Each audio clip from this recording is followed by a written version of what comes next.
Okay guys, pupunta kami sa ano ngayon, sa Napulak. Kaya yung mga kasama, ayan o. Ayan, so, oras ngayon, alas 4. Akitin namin yung pinamataas sa bundok dito sa Iloilo. So yun nga guys, umpisa na namin maglakad. Ito, madilim pa. So mas maganda kasi maaga para mas maaga kami makakit sa taas. Ayan. So dito nga pala mga idol, mayroong water station. Ito yung unang water station papunta na Pulak. So kayo maganda kasi may mga tubig talaga dito. Ayan. So malinis to guys, kasi galing itong bundok. Wala kaming ilog eh, no? Ayan.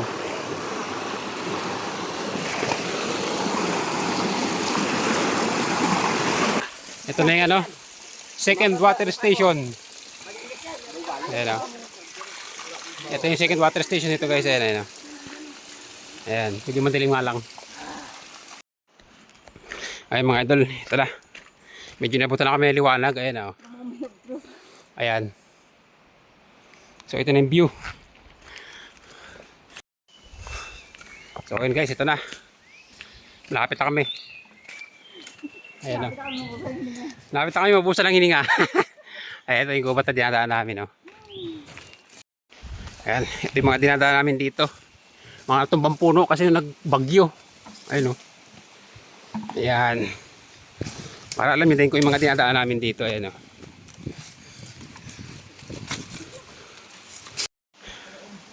So ito guys, third water station dito sa Punta Napulak. Ayan o. Ayan. Mount Napulak last water source. Ayan o.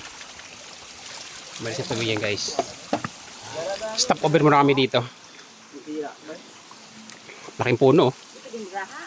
Ayan. So halos 2 oras kami galakad. Ayan, ito yung aming inakyat. So yun guys, so malayo pa yung aming lalakbayin. So nandito na kami sa taas. So sumikat na yung araw. Grabe, pawis na ako. Nakakapagod pala dito umakyat sa ano, Mount Napulak. So ayun pa yung aakitin namin. So sa kabila niyan, aakyat pa kami. Yung pinanggalingan namin guys, kita mo naman napakalayo, grabe. Challenge talaga pag-aakyat ng Mount Napulak. Pero pag naakyat mo to, grabe naman, success ka naman dito. So ayun guys, ito yung inakyat namin, grabe. Pawis ako. Ayan o, taas o. Diba, nakakatakot no. Ang tarik. Yan. Punta Napulak. Ayan bundok, ang tarik niya no. So yun mga idol, ganito katarik yung inakyat namin papuntang Mount Napulak. Grabe no, nakakatakot. Magkamali ka nito, laglag ka talaga dito. So ito guys, ang dinadaan ito papunta Mount Napulak, napakatarik. Ayan. So nakakatakot talaga. So nahihilo na ako niyan kasi pag tumitin ako sa baba nakakahilo. Grabe, nakakatakot. Nahihinig dali ng tuhod ko niyan. Kaya pag akit ka dito dapat malakas loob mo. Ayan o. Diba? Sobrang lalim diyan guys. Pero pagtapos ito malapit na yan. Ayan, ganito kahirap ang pag-akit ng Mount Napulak mga idol. So ayun mga ito, lakad din kami sa ano, taas ng Napulak. Ayan yung cross oh, taas ayan. Ito mo yung ano kataas to ano. So marami rin tao dito guys. Ayan. So mga nagka-camping, nag-overnight. Ayan. So ang daing umakyat doon.